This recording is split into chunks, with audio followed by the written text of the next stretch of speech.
Assalamualaikum warahmatullahi wabarakatuh. Waalaikumsalam warahmatullahi wabarakatuh. Alhamdulillahilladzi an'ama alaina bi ni'matil imani wal islam. Wassalatu wassalam ala habibina Muhammad sallallahu alaihi wasallam wa ala alihi wa ashabihi wa man tabi'ahu ila yaumil qiyamah wa alaina ma'ahum birahmatika ya arhamar rahimin. Amma ba'du. Kembali mari kita menghaturkan puji dan syukur kehadirat Allah Subhanahu wa taala dengan harapan semoga kita, keluarga kita semuanya dijadikan oleh Allah menjadi hamba-hamba yang diridhai Allah dan menjadi hamba-hamba Allah yang pandai bersyukur. Amin ya rabbal alamin. Shalawat dan salam semoga Allah sampaikan keharibaan uswatun hasanah kita Nabi kita Muhammad sallallahu alaihi wasallam. Baik, para shaimin dan shaimat yang dirahmati oleh Allah Subhanahu wa taala. Seperti biasa saya punya majelis di YouTube, Majelis Studi Dakwah Terapan Center yang mengulas dan mengkaji materi-materi dakwah untuk dapat diterapkan dalam ibadah dan kehidupan sehari-hari. Kami menyelenggarakan atau membahas tentang wawasan keislaman, juga mengadakan konsultasi waris, zakat, ataupun manasik haji dan umroh. Juga kami mengulas tentang bagaimana menjadi muslim yang kafah. Kemudian kami juga menyelenggarakan pesantren virtual pondok sholat.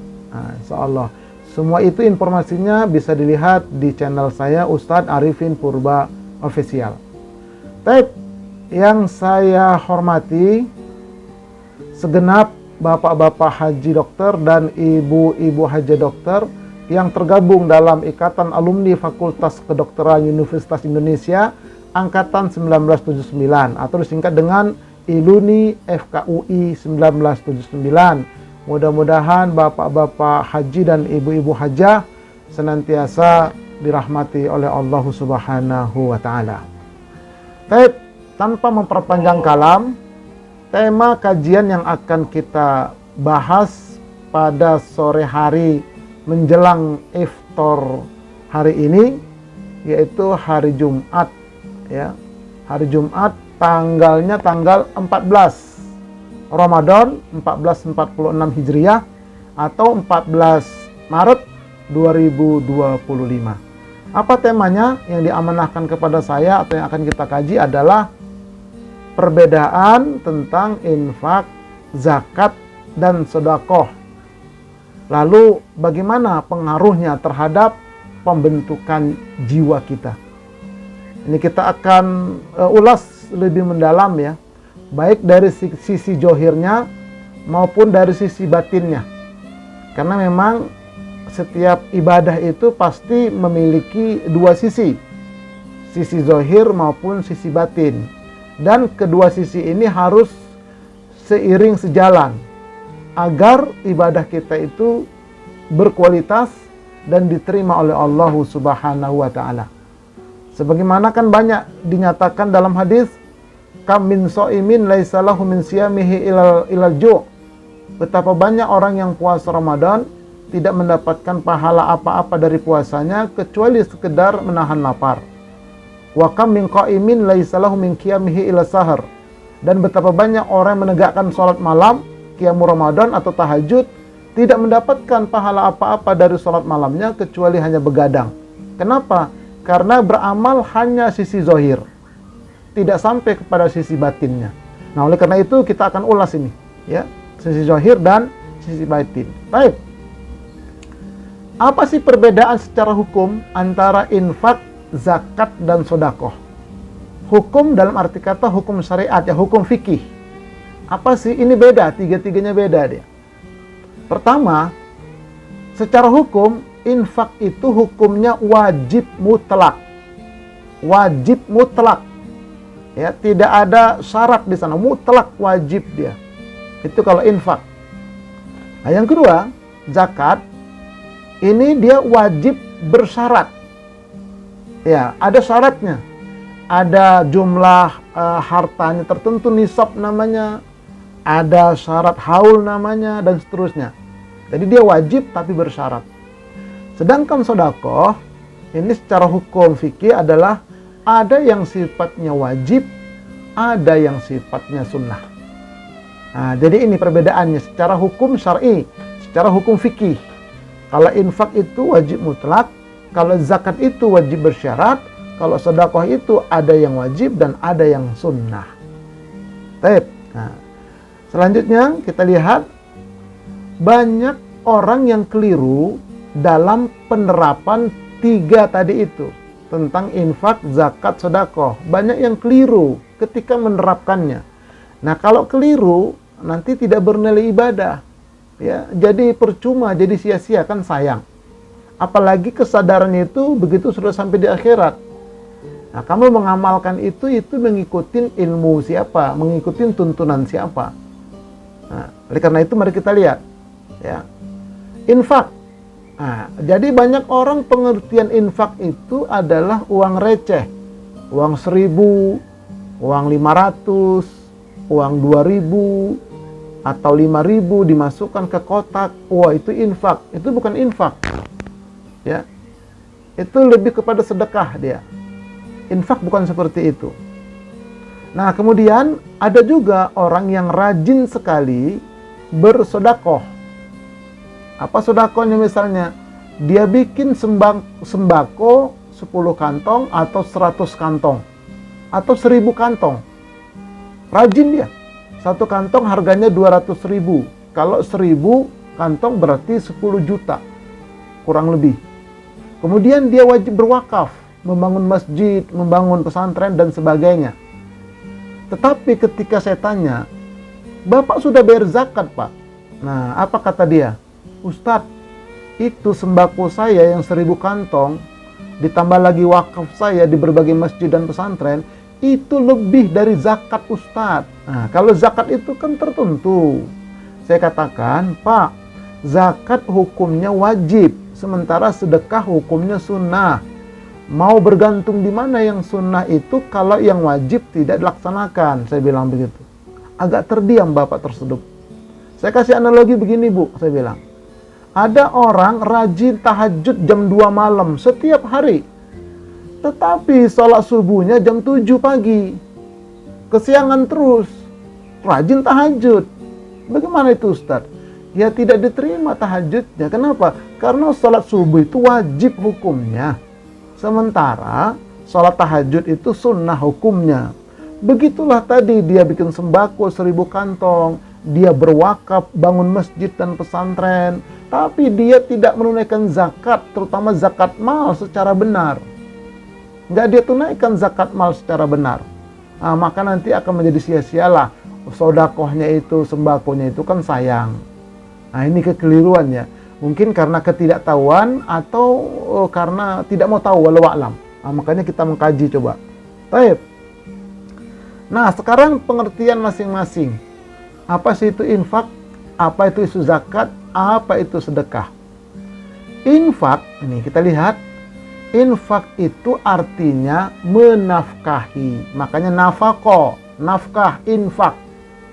Kita bekerja dalam rangka mencari nafkah, untuk menafkahi. Menafkahi itu sama dengan menghidupi. Ini yang wajib pertama itu menafkahi. Siapa yang wajib kita nafkahi, Ustadz?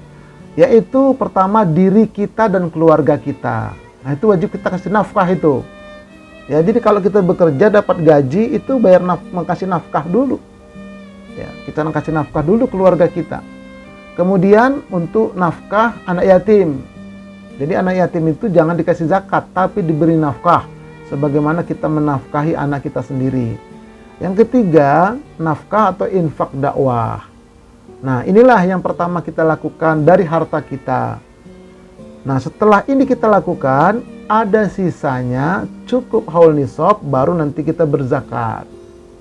Ini ya, jadi nafkah itu ini pengertiannya. Nah, selanjutnya dalilnya adalah ini. Allah berfirman dalam Al-Qur'anul Karim, A'udzubillahi minasyaitonirrajim. Yas'alunaka madza yunfiqun qul ma anfaqtum min khair falil walidain wal aqrabin wal yatama wal masakin wa ibnis sabil wa ma taf'alu min khairin fa innallaha bihi alim. Mereka bertanya kepada engkau, wahai Muhammad, tentang apa yang mereka nafkahkan. Jawablah, apa saja harta yang kamu nafkahkan hendaklah diberikan kepada ibu bapakmu, kaum kerabatmu, anak-anak yatim, dan orang-orang miskin, dan orang-orang yang sedang dalam perjalanan. Dan apa saja kebajikan yang kamu buat, maka sesungguhnya Allah Maha mengetahui. Surah Al-Baqarah ayat 215. Baik. Nah, infak itu terbagi dua. Ada namanya infak yang sifatnya primer, pokok, yaitu sandang, pangan, papan, pendidikan, kesehatan. Nah, ini nafkah untuk diri kita, untuk anak yatim, atau untuk dakwah. Ini nafkah namanya ya, primer. Kemudian sekunder, transportasi, telekomunikasi, dan hiburan. Nah, ini tidak pokok, yang pokok ini yang primer. Nah, inilah yang harus kita nafkahi. Baik, itu pengertian infak. Nah, kemudian setelah kita keluarkan infak dari harta kita, ternyata masih ada sisa harta dan harta tersebut telah mencapai nisab dan haul. Nisab batas minimum, haul lamanya di tangan kita setahun, barulah kita wajib menunaikan zakat dari harta tersebut. Oke ya. Nah, sekarang pengertian zakat. Apa itu zakat kalau begitu, Ustaz? Zakat itu ialah memberikan sejumlah harta tertentu yang diambil dari ukuran harta tertentu pada waktu tertentu dan diberikan kepada golongan tertentu. Jadi semuanya ditentukan. Tidak boleh keluar dari jalur. Itu zakat. Makanya zakat itu adalah sepelit-pelit orang memberi. Karena dibatasi. Itu zakat. Sepelit-pelit orang memberi. Tidak boleh kepada sembarang orang, nggak boleh. Ada golongan tertentu. Tidak boleh jumlahnya semaunya, tidak boleh. Harus tertentu. Oke ya, jadi makanya zakat itu adalah sepelit-pelit orang memberi. Nah, zakat itu nanti ada zakat fitri, ada zakat mal, zakat harta. Baik. Nah, kemudian baru kita masuk kepada sedekah. Sedekah itu ialah memberikan apa saja, berapa saja, kapan saja, dan kepada siapa saja dalam rangka membenarkan janji Allah. Nah, ini sedekah. Jadi tidak ada batasan, baik waktu, baik jumlah, baik yang menerima. Tidak ada batasan, tapi dengan catatan dia sudah berzakat.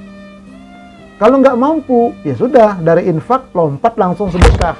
Kalau dia nggak mampu zakat, nggak mampu dalam arti kata hartanya nggak mencukupin, dia langsung dari infak lompat ke sedekah boleh. Nah, jadi sedekah itu seperti itu. Makanya sedekah itu ialah orang yang royal dalam memberi. Royal itu tadi 1000 kantong, bangun sana, bangun sini, itu royal dia, itu sedekah. Sedekah jariah atau sedekah mutlaqah. Tapi dengan catatan tadi dia sudah nafkahi anak yatim, diri dia, keluarga dia, dakwah sudah nafkahi, dan dia sudah tunaikan zakat fitri, zakat mal, barulah sedekah seroyalnya. Itu nanti semuanya kembali kepada jiwanya. Baik, nah kalau begitu urutannya kan enak, jadi jelas dia. Ya, jadi jelas. Nih hamba-hamba Allah yang dirahmati oleh Allah Subhanahu wa taala. Nah, kalau dia pun nanti mau pergi umroh berkali-kali, udah bersih hartanya. Ya, pergi haji berkali-kali, memakai mobil mewah, silakan, karena dia sudah bersihkan semua. Ya, mau makan kemana enak, silakan. Mau pakai baju enak, bagus, silakan. Karena sudah dia tunaikan kewajiban dia. Baik. Nah, sekarang kita lihat, sedekah itu berupa apa saja, Ustadz? 1. Dia dalam bentuk makanan ringan, makanan berat, itu sedekah. Dalam bentuk minuman, ya, mineral dan sebagainya. Dalam bentuk benda, ini sedekah jariah. Misalnya Bapak Ibu punya mobil 5, salah satunya diwakafkan untuk Ustadz Purba, itu dakwah, itu benda dia, misalnya begitu. Oke ya. Nah, kemudian yang keempat, bisa juga dalam bentuk uang. Ya, ke masjid ada pembangunan masjid. Nah, dia titip uang ini ya untuk beli ini sebagai wakaf saya. Ingat, zakat mal tidak boleh dibangun untuk masjid, zakat mal. Itu untuk produktif, nanti ada kajiannya ya. Itu, jadi uang dia. Kemudian ilmu dan gagasan itu juga sedekah jariyah. Ya, ilmu. Kemudian sedekah tenaga, sedekah kalimat thayyibah, zikir dan doa. Nah, itu zikir-zikir, doa-doa itu yang kita baca itu namanya sedekah juga. Kemudian senyum, sedekah. Hadiah, sedekah. Kemudian hibah, akikah, kurban. Nah, kemudian wasiat. Nah, ini sedekah wajib. Fidyah, sedekah wajib. Kafaroh, sedekah wajib. Dam, sedekah wajib. Mencari nafkah itu pun merupakan kewajiban. Inilah ya jenis-jenis daripada sedekah. Oke, jadi ya, kita harus bisa membedakan ya.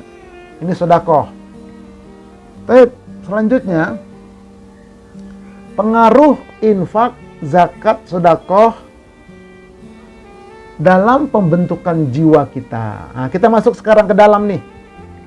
Ya, kita masuk sekarang ke dalam. Bagaimana sih pengaruh infak, zakat, sedekah itu terhadap pembentukan jiwa kita? Nih, mari kita lihat. Dapat mensucikan jiwa, membersihkan harta, dan menenangkan kolbu. Itu infak, zakat, sedekah. Allah berfirman, khudz min amwalihim shadaqatan tutahhiruhum wa tuzakkihim biha wa sholli alaihim inna salataka sakanul lahum wallahu sami'un alim. Ambillah zakat dari sebagian harta mereka. Dengan zakat itu kamu membersihkan harta mereka dan mensucikan jiwa mereka, dan mendoalah untuk mereka. Sesungguhnya doa kamu menjadi ketentraman jiwa bagi mereka, dan Allah Maha mendengar lagi Maha mengetahui. Nah, ini luar biasanya nih dalam surah At-Taubah ayat 103. Jadi sedekatan di situ ada yang mengatakan, ulama tafsir mengatakan zakat, ada yang mengatakan infak, ada yang mengatakan sedekah. Jadi tiga-tiganya kumpul di kalimat sedekatan. Tuh. Jadi kalau kita menunaikan itu semua dengan penuh pengharapan kepada Allah Subhanahu wa taala, harta kita bersih. Karena sesungguhnya zakat itu adalah virusnya harta, kotorannya harta. Nah, maka dikeluarkan. Begitu juga zakat itu, terutama zakat fitri, yaitu zakat fitri dan zakat mal, itu juga kotoran jiwa. Begitu kita keluarkan, nah, jiwa kita bersih. Kemudian orang yang menerima itu disunahkan mendoakan kita. Kita memberi, didoakan oleh mereka. Doa mereka itu dapat menenteramkan jiwa kita. Nah, jadi kenapa banyak orang yang kaya tapi tidak ada ketenangan? Boleh jadi jiwanya kotor. Kenapa? Hartanya itu mengandung zakat tapi tidak dia keluarkan. Kenapa nggak ada ketenangan jiwa? Karena jarang orang yang mendoakan dia. Nah, jadi kalau orang mendoakan kita dengan sebab kita memberikan kepada dia, doa kita itu menenteramkan jiwa kita. Ini Allah nyatakan dalam surah At-Taubah ayat 103. Baik. Nah, sekarang zakat fitri adalah pembersih jiwa. An Ibni Abbas qala farada Rasulullah sallallahu alaihi wasallam zakat al-fitri tuhratal lis-shaim minal lagwi wa rafas wa tu'matal lil masakin. Dari Ibnu Abbas berkata, Rasulullah sallallahu alaihi wasallam mewajibkan zakat fitri untuk mensucikan jiwa orang yang berpuasa dari bersenda gurau dan dari kata-kata keji, dan juga untuk memberikan makan fakir miskin. Nah, jadi dengan kita tunaikan zakat fitri ini, zakat fitrah ini, maka jiwa-jiwa keluarga kita itu insya Allah bersih. Puasa yang kita kerjakan kalau ada cacat-cacat sedikit, dibersihkan, dinetralkan dengan zakat fitri ini. Nah, jadi luar biasa. Ya, ini sisi batinnya di sini. Baik. Nah, kemudian waspadalah kita, wahai sahabat-sahabatku sekalian semua, kaum muslimin, shaimin dan muslimat, bahwa di dalam jiwa dan di dalam harta itu terdapat kotoran atau virus yang wajib dibuang. Apa itu virusnya? Zakat. Makanya kita nggak boleh ngasih zakat sama orang tua kita, ayah, ibu, kakek, nenek, mertua, nggak boleh, haram. Kenapa? Zakat itu kotoran. Nggak boleh kita kasih ke anak kita, ke cucu kita, ke menantu kita. Kepada mereka kita kasih nafkah. nggak boleh dikasih zakat. Nah, jadi zakat itu adalah kotoran harta, kotoran jiwa. Makanya wajib kita keluarkan. Kalau nggak dikeluarkan, dia akan merusak jiwa. Dia akan merusak harta. Kerusakannya tidak hanya di dunia, sampai kepada sakaratul maut, sampai ke alam barzah, sampai ke akhirat sana. Rusak terus dia. Gara-gara apa? Gara-gara tidak kita keluarkan infak, zakat, sedekah dari harta yang ada pada kita. Nah, kemudian zakat fitri dan zakat mal itu, kalau zakat fitri sebagai pembersih jiwa, kalau zakat harta sebagai pembersih harta dan sekaligus pembersih jiwa. Tuh, itu luar biasa itu zakat harta itu. Pembersih hartanya dan pembersih jiwanya. Kalau zakat fitri, pembersih jiwanya. Nah, sekarang pengertian nafsun atau nafs atau jiwa. Nah, kita masuk sekarang ke dalam jiwa kita. Jadi nafsun atau nafsu atau nafs itu adalah jiwa, atau disebut juga dengan nyawa atau nafas. Disebut juga dengan tabiat. Jiwa itu tabiat. Disebut dengan rasa atau feeling. Jiwa itu disebut dengan feeling. Jiwa itu disebut dengan mental. Jiwa itu disebut dengan sifat. Jiwa juga dikatakan karakter. Jiwa dikatakan sukma. Jiwa disebut dengan kepribadian. Jiwa disebut dengan orangnya. Oh, dia itu orangnya seperti itu. Itulah jiwanya. Kemudian jiwa itu yang sedang berbicara dalam kolbu kita masing-masing. Ini Bapak Haji dan Ibu Haja kan sekarang mengikuti Zoom ini kan dalam pikiran dan dalam kolbunya itu bicara. Itulah jiwa itu. Itulah jiwa itu. Nah, kemudian jiwa inilah nanti yang akan mengalami sakaratul maut. Ya. Sebagaimana Allah berfirman, kullu nafsin dha'iqatul maut, tsumma ilaina turja'un. Tiap-tiap yang berjiwa, tiap-tiap yang bernyawa, tiap-tiap yang bernafas, nah itu dia, akan merasakan sakaratul maut. Kemudian kepada kami akan dikembalikan. Yang kembali itu siapa? Ruh. Tadi ruh itu ditiupkan ke dalam jabang bayi ketika jabang bayi umur 4 bulan. Sebelum 4 bulan, dari mulai positif hamil sampai 4 bulan, apa belum punya ruh Ustadz? Belum, baru punya nyawa, baru punya jiwa. Jadi beda nyawa dengan ruh. Ya, nyawa dengan ruh beda. Kalau ruh ini murni, cahaya ilahi, dia kembali kepada Allah ketika orang itu mati. Jiwa kita itu masuk ke alam barzah. Korin kita gentayangan di atas kuburan. Nggak ada roh gentayangan. Yang gentayangan itu adalah korin. Setiap kita punya jin korin dalam diri kita. Nah, yang akan ditanyai di alam barzah, jiwa itu. Kalau ruh, dia kembali kepada Allah. Makanya roh itu sebetulnya nggak perlu didoakan. Karena dia murni, suci. Yang didoakan itu adalah jiwa kita yang di alam barzah itu yang didoakan. Itu yang sebenarnya begitu. Karena jiwa itu yang ditanyai di alam barzah. Jiwa itu yang mendapat nikmat di alam barzah. Jiwa itu yang mendapat siksa di alam barzah. Nah, itulah jiwa kita itu, nafs namanya. Kullu nafsin. Nah, inilah ya, jadi amal ibadah, infak, zakat, sedekah itu berpengaruh terhadap pembentukan jiwa ini. Yang akan pulang ini. Ya, jiwa kita itu yang akan pulang, yang akan menghadap, yang akan mengalami sakaratul maut.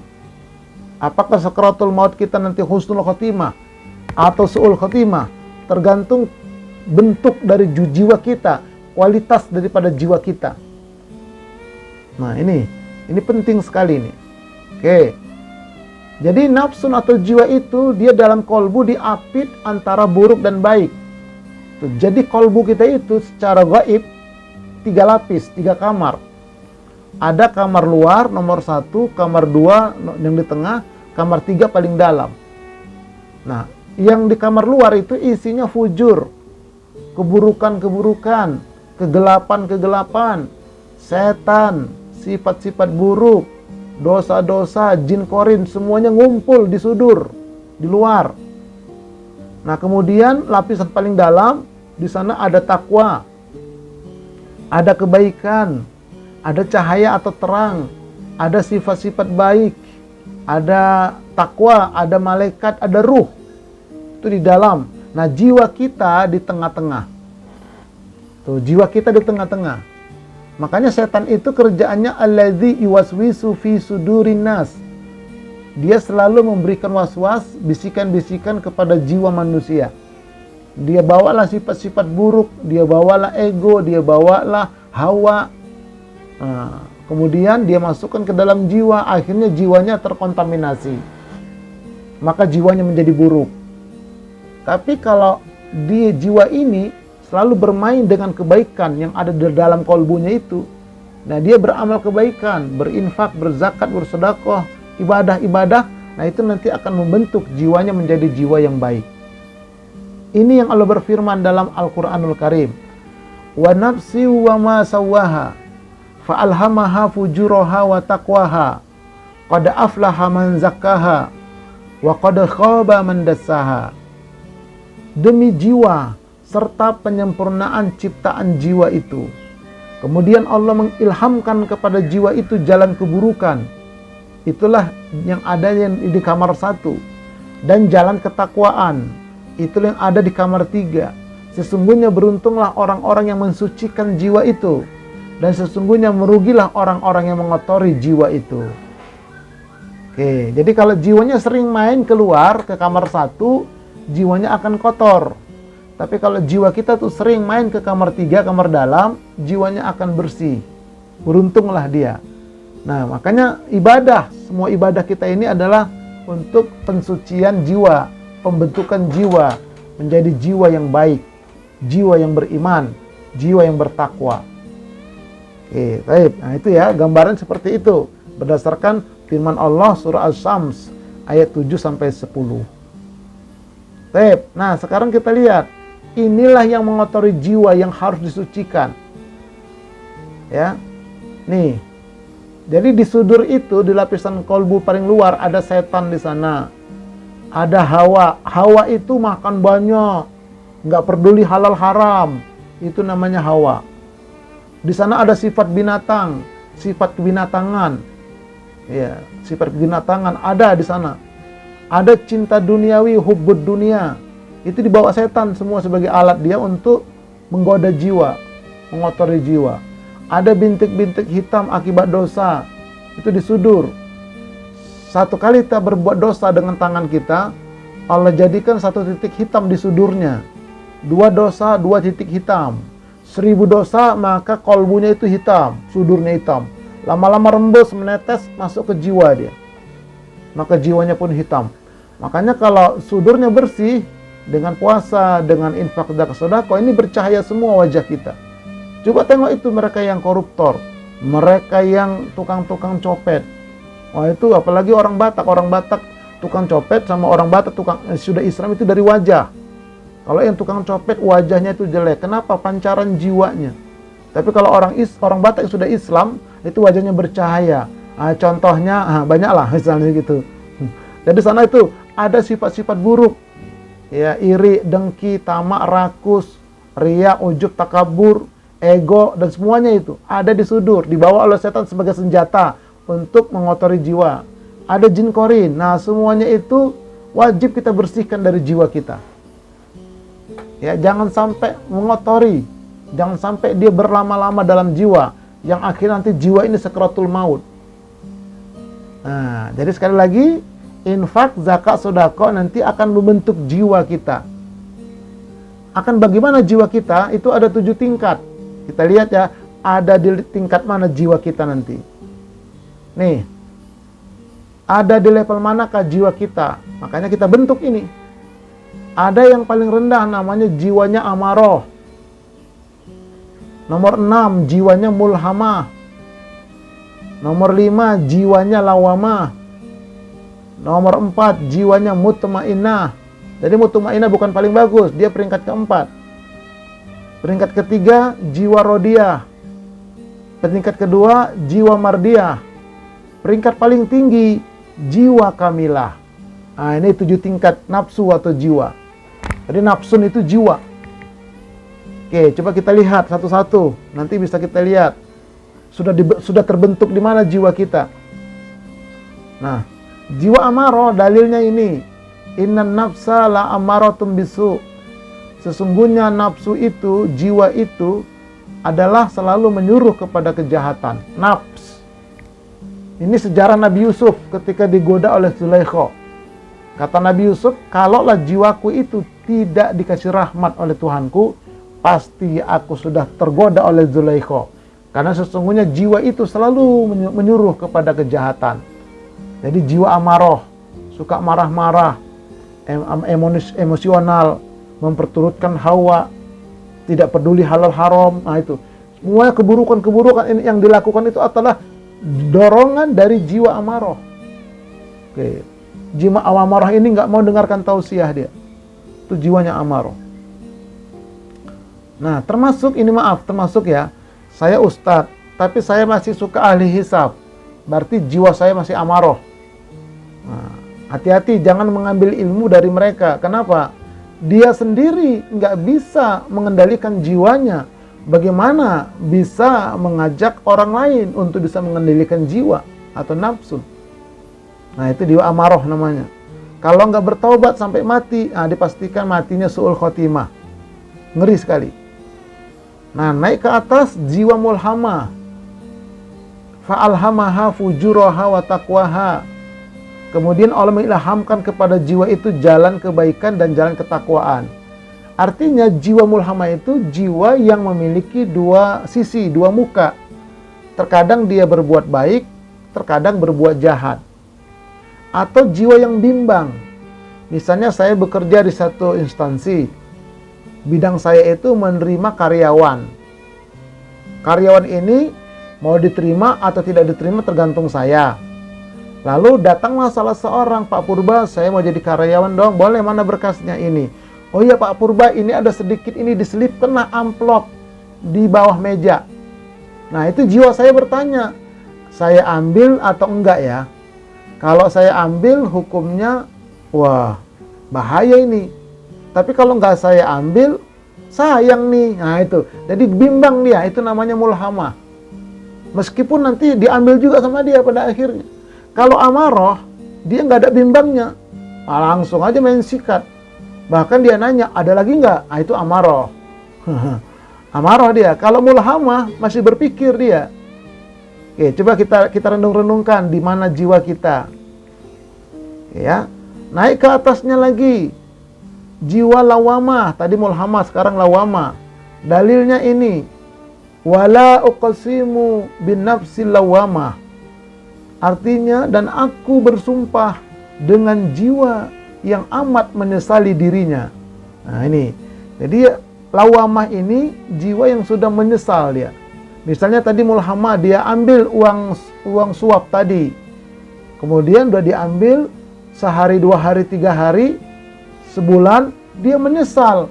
Ya Allah, kenapa aku ambil uang itu? Aduh, ternyata nggak boleh ya Allah. Memang sih suap menyuap tidak ada dalilnya, baik Quran maupun hadis, hukumnya haram, nggak ada. Berdosa, nggak ada dalilnya. Suap menyuap itu haram, tidak ada dalilnya. Tidak ada dalil hadisnya. Suap menyuap itu dosa. Yang ada, suap menyuap itu masuk neraka. Nah, itu yang ada. Ar-rosi wal murtasi finnar. Nah, itu yang ada. Nah, makanya nggak ada dosa, tapi langsung dilemparkan ke neraka. Sama bid'ah. Bid'ah juga nggak ada hukumnya. Nggak ada hukumnya haram bid'ah itu, berdosa. Nggak ada, tapi dilemparkan ke neraka. Kullu bid'atin dolalah, wa kullu dolalatin finnar. Nanti kapan-kapan kita ngaji tentang bid'ah, Pak. Seru itu, Bu. Tapi bid'ah ini bukan untuk dituduh-tuduhkan kepada orang. Dia dikaji. Setelah tahu, kita tinggalkan. Kalau enggak, ancamannya neraka. Enggak berdosa, tapi langsung neraka. Nah, jadi kalau lawamah, dia ini menyesal. Ya Allah, aku menyesal. Nah, maka dia kembalikan kemana? Ke rakyat. Kalau berani ke KPK, kalau nggak berani ke rakyat. Caranya macam mana, Ustadz? Kalau ada jalan rusak, dia perbaiki. Irigasi rusak, dia perbaiki. Niatnya apa? Mengembalikan uang rakyat. Nah, itu begitu caranya, itu dia lawamah. menyesali diri dia. Itu udah bagus. Nah, di atas yang keempat, lebih bagus lagi, namanya mutmainnah. Ini kita lihat, dalilnya ini. Ya ayatuhan nafsul mutmainnah, wahai jiwa yang tenang. Jadi jiwa yang tenang ini, jiwa mutmainnah ini, kalau mati, dia tidak dicabut jiwanya, tapi disuruh keluar sendiri. Seperti keluarnya air dari gelas. Nah, kalau amaroh, mulhamah, lawamah itu ditarik dia dari ujung kaki. Orang itu kalau mau mati, dari ujung kaki dulu ditarik oleh malaikat Ijrail. Setiap kita punya malaikat Ijrail masing-masing. Dan setiap malaikat Ijrail kita itu punya anak buah 900 anak buah malaikat Ijrail. Ketika sakaratul maut, yang 600 megangin badan orang itu, yang 300 menariknya dari paha ke leher, gantian dari leher dari kaki ke paha, dari paha ke leher gantian. Makanya orang mau mati itu yang lebih dulu dingin kakinya itu, karena dari kaki dicabut. Nah, kita pegang kaki kita masing-masing. Kalau dingin mau mati lah itu. Ah, ini masih panas ini. Kalau ada orang yang sekarat begitu pegang kakinya Bapak Ibu, itu nanti anyep dingin. Nah, itu mau mati lah dia orang. Tapi jangan bilang sama keluarganya, nanti keluarganya tersinggung. Nah, jadi kalau jiwa mutmainnah, matinya itu tenang. Wah, itu ya. Tapi lebih bagus lagi di atasnya, yaitu jiwa rodiyah mardiyah. Nah, ini kata Allah, irji'i ila rabbiki radiyatam mardiyah. Kembalilah kepada Tuhanmu dengan jiwa yang ridho dan diridhoinya. Jadi rodiyah ini jiwanya itu udah betul-betul tenang. Kalau mutmainnah itu jiwa yang tenang, jiwa yang tidak mudah marah, jiwa yang penyabar. Itu. Jadi mutmainnah itu jiwanya sabar. Tapi sabar itu masih ada potensi marah sedikit. Makanya ada istilah, jangan sampai habis batas kesabaranku. Masih ada marah dia kalau mutmainnah, tapi marahnya syar'i. Tapi kalau rodiyah, itu nggak ada mengeluh sedikit pun. Nggak ada marah sedikit pun dia. Nah, itu luar biasa itu, rodiyah mardiyah itu. Ya, nggak ada ngeluh sedikit pun. Dikasih hujan, alhamdulillah. Dikasih panas, alhamdulillah. Dikasih banjir, alhamdulillah. Dikasih sakit, alhamdulillah. Kenapa ya leherku sakit? Nggak ada dia. Ridho aja. Nah, seperti Pak Dr. Sab, insya Allah ridho beliau. Nggak ada mengeluh. Nah, itu cakep tuh gitu. Nggak ada mengeluh. Disampaikan di chat, Ustadz saya nyiam aja. Siap, saya bilang. Nah, nyiam aja beliau. Nggak ada mengeluh. Nah, lapar, nggak makan, haus, nggak ada mengeluh. Itu rodiyah mardiyah. Kalau mutmainnah itu masih ada sedikit, masih ada. Nah, itu ya. Nah, itulah dia. Nah, kemudian yang paling tinggi adalah jiwa kamilah. Nih, jiwa kamilah. Inilah jiwa yang paripurna, jiwa yang paling sempurna. Nah, manusia nggak ada lagi di atas ini. Ini paling sempurna. Oke ya, coba kita lihat. Sudah dibentuk mana jiwa kita? Bentukannya jiwa kita yang mana? Kita lihat ya. Nih, kalau jiwa amaroh, ini adalah jiwanya orang muslim fasik, jiwanya orang muslim munafik, jiwanya orang muslim musyrik, jiwanya orang murtad dan orang kafir. Itu jiwanya amaroh. Nggak peduli halal haram. Muslim fasik adalah orang yang ngaku Islam, pernah mengucap 2 kalimat syahadat, tapi tidak menjalankan rukun Islam yang lainnya. Nah, itu dia. Tidak sholat, tidak puasa. Namanya Islam KTP. Nah, kalau dia meninggal, kita doakan KTP-nya masuk surga, orangnya masuk neraka, karena yang Islam KTP-nya. Atau Islam kurnat winti, cukur, sunat, kawin mati. Di luar itu nggak pernah kelihatan Islam. Begitu dicukur, ngundang ustadz Islam. Gede disunat, dewasa dikawin, tua mati, disingkat kurnat winti, cukur sunat kawin mati. Itu namanya muslim fasik. Jiwanya amaroh. Muslim munafik, musyrik, murtad, kafir, itu amaroh. Na'udzubillah min dzalik. Jangan sampai jiwa kita seperti ini. Kalau sampai mati, dipastikan matinya su'ul khotimah. Tuh, menghalalkan segala macam cara, mengambil yang bukan haknya. dia pagarin laut di atas, langit di atas sana. Semuanya lah dia lakukan. Wah, itu semuanya amaroh. Kalau dia nggak taubat, mereka itu nggak taubat dengan taubatan nasuha, maka dipastikan matinya su'ul khotimah. Karena jiwa itu yang merasakan.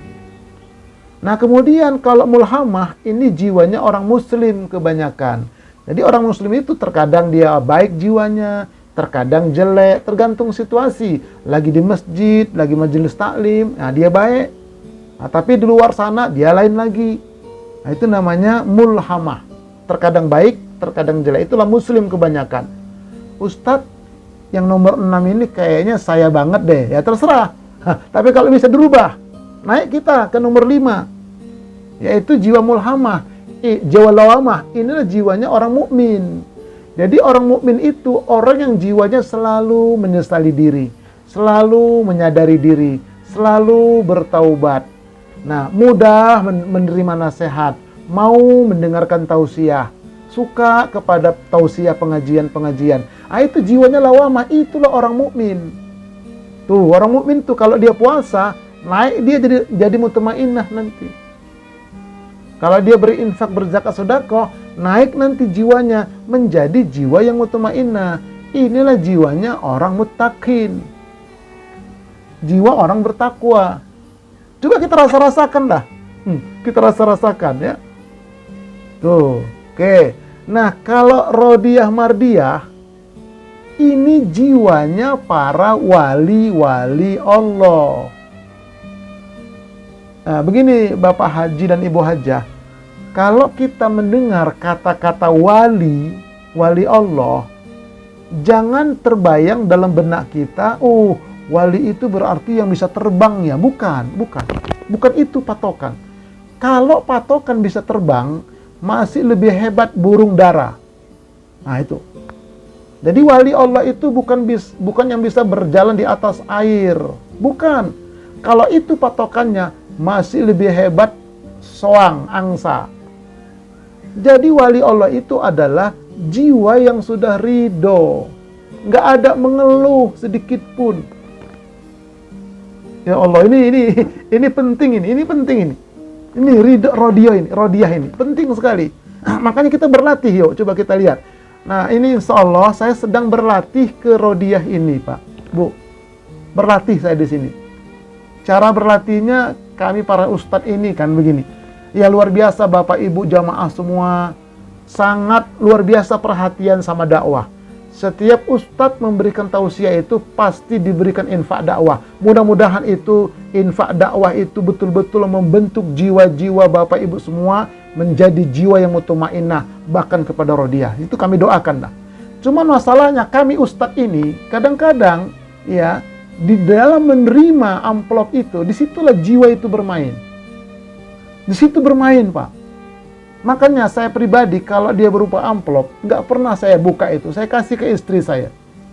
Karena saya khawatir, begitu saya buka, saya tengok, saya katakan jiwa saya ngomong, masa udah tahun 2025, nggak nambah-nambah, gini-gini aja, kan rusak jiwa saya. Nah itu hati-hati nih saya itu. Makanya saya kasih ke istri saya yang tahu. Kalau saya perlu, saya bilang, saya minta, saya beli bensin, beli apa, saya minta. Saya menjaga itu latihan. Tapi ada jamaah saya bilang, Ustadz juga bisa tahu kok isinya. Dari mana saya tahu? Dari istri Ustadz lah. Kok nggak saya tanya kok? Memang nggak Ustadz nggak nanya. Tapi Ustadz tahu dari senyumnya istri Ustadz. Kalau senyum, ada perubahan, kata dia. Kalau nggak senyum, berarti nggak berubah. Makanya saya nggak tahu istri saya senyum atau tidak. Saya kabur. Untuk apa? Latihan menjaga jiwa. Kalau transfer macam mana Ustadz? Nah, itu nggak tahu lah saya kalau transfer ya. Kalau TF saya nggak tahu itu. Saya suruhlah baca istri saya. Tapi akhirnya ya ketahuan juga begitu. Kenapa? Menjaga jiwa. Seperti tadi Jumat. Nih Bapak Ibu Jumat tadi. Saya itu sudah konfirmasi dari tahunnya lalu itu mau ngisi khutbah di Pondok Pinang. Ada masjid di sana. Saya konfirmasi lah tadi malam. Maaf Ustadz. Ustadz itu di bulan April. Oh begitu ya, saya bilang ya. Coba saya lihatlah chatan kami tahun kemarin. Ini chat antum sama saya. Terus dia bilang, oh iya Ustadz, maaf Ustadz, ini keliru sama saya. Oh nggak apa-apa, saya bilang nggak apa-apa. Akhirnya ya saya sholat biasa sebagai jamaah di masjid dekat rumah saya. Semua jamaah di masjid nanya, Ustadz tugas? Bukan. Emang saya salah soal sini? Kalau Ustadz datang kemarin kan pasti khutbah. Enggak begitulah saya bilang. Saya ini sebagai jamaah. Ustadz nggak tugas. Enggak, saya pengen jadi jamaah. Itu kalau nggak kuat-kuat jiwa saya, Pak. Wah, itu diuji kita. Udah, selama ini saya ngasih nasihat. Sekali-kali dong dengerin nasihat. Begitu harusnya. Inilah ujian, Pak. Jiwa itu. Geretak nggak jiwa kita itu dalam kolbu kita itu? Ada nggak kata-kata, gimana sih pengurus ini, panitia ini, gimana? Ada nggak begitu? Kalau ada, selesai. Menahan dia. Nah, itulah latihan kita, Pak. Karena jiwa ini yang akan menghadap Allah. Jiwa ini yang akan mengalami sakaratul maut. Jiwa ini yang akan kita bawa ketika kita nanti mati. Semua kita, Pak. Latihan kita, yuk. Oke, nah itu begitu Bapak Ibu sekalian. Nah, puncaknya ini adalah jiwanya para nabi dan rasul. Itu kamilah itu. Udah nggak bisa dibahas itu. Nabi Ayub alaihissalam. Coba kita baca dalam sejarah. Semua badannya kena belatung. Kecuali kolbunya sedikit lagi. Kena belatung semua. Orang-orang masyarakat, bahkan istri sendiri pun benci sama dia. Kenapa? Sakit. Nah, itulah ketika iblis berdialog kepada Allah. Ya, tidak ada hambamu yang kuat dan sabar, yang ridho jiwanya. Ada. Itu hambaku, Nabi Ayub. Coba dites Nabi Ayub. Dikasih sakit. Nggak ada sedikit pun, nggak pernah Nabi Ayub minta sembuh. Nggak pernah minta sembuh. Dia ridho aja udah. Wah, itu Nabi Ayub. Bagaimana Nabi kita Muhammad Sallallahu Alaihi Wasallam? Wah, itu lebih luar biasa ridhonya.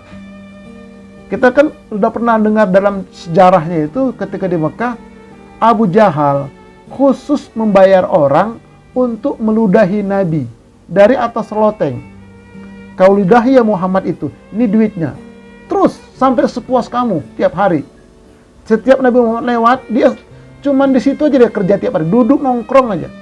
Kalau lewat Nabi Muhammad diludahin sama dia berkali-kali. Satu ketika nggak ada yang ngeludahin, Nabi kehilangan, dicari. Oh, dia sedang sakit. Nabi bawakan buah dan makanan ke rumahnya, ke rumah orang yang meludahi itu.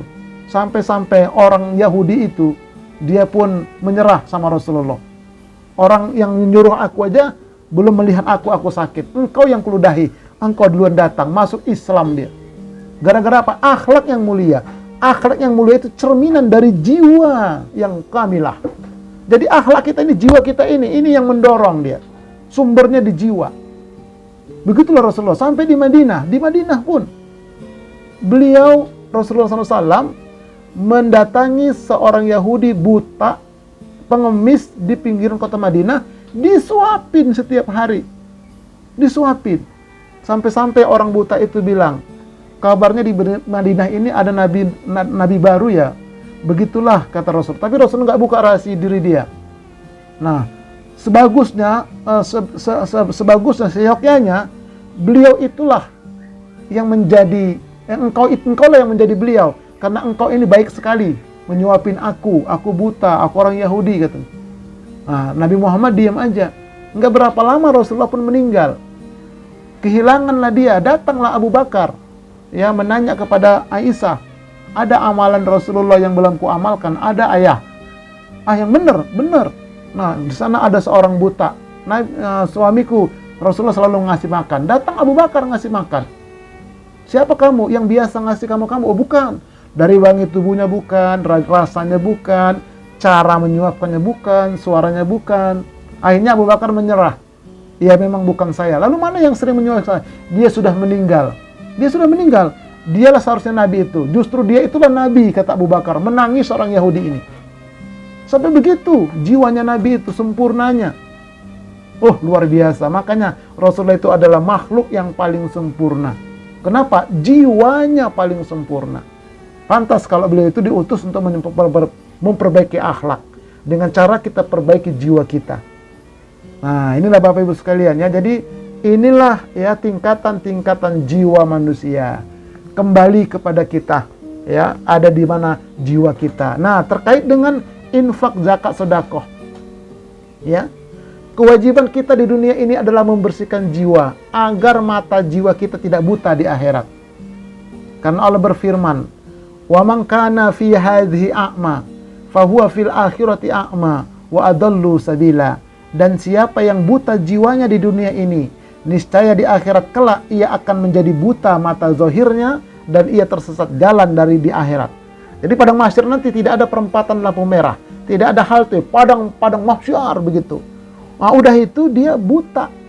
Ya, dia buta di akhirat sana. Nah, akhirnya orang yang buta ini protes dia kepada Allah. Komplain dia. Ini komplainnya diabadikan dalam Al-Quran. Dan siapa yang berpaling dari peringatanku, maka sesungguhnya baginya penghidupan yang sempit di dunia ini. Dan akan kami himpunkan kepada hari kiamat nanti dia dalam keadaan buta. Berkatalah orang yang buta itu, "Ya Tuhanku, mengapa engkau menghimpunkan aku dalam keadaan buta pada hari ini? Padahal dahulunya aku di dunia seorang yang bisa melihat." Allah berfirman, "Demikianlah telah datang kepadamu ayat-ayat kami, namun kamu melupakannya. Begitu juga pada hari ini, kamu pun dilupakan." Nah, jadi inilah, jangan sampai mata batin kita kotor, akhirnya mata batin kita lupa, ya buta, nanti di akhirat kita akan dibutakan. Na'udzubillah min dzalik.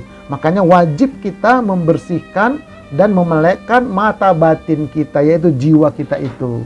Nah, dengan apa? Nih semua ibadah adalah untuk perbaikan jiwa. Semua ibadah, sholat, puasa, infak, zakat, sedekah, baca Quran, zikir dan doa, tilawah Al-Quran, kurban, tilawah Al-Quran, salawat Nabi, tausiah. Semua amal ibadah itu untuk perbaikan jiwa. Ini yang perlu kita camkan. Sholat, untuk apa sholat? Sholat itu untuk menenangkan jiwa. Nah, itu menenangkan jiwa sholat ini, ya. Tapi Ustadz, saya sudah sholat kok belum tenang. Berarti sholatnya ada yang keliru. Ada yang keliru di sana pelaksanaannya. Yang kedua, puasa. Puasa ini sebagai perisai jiwa.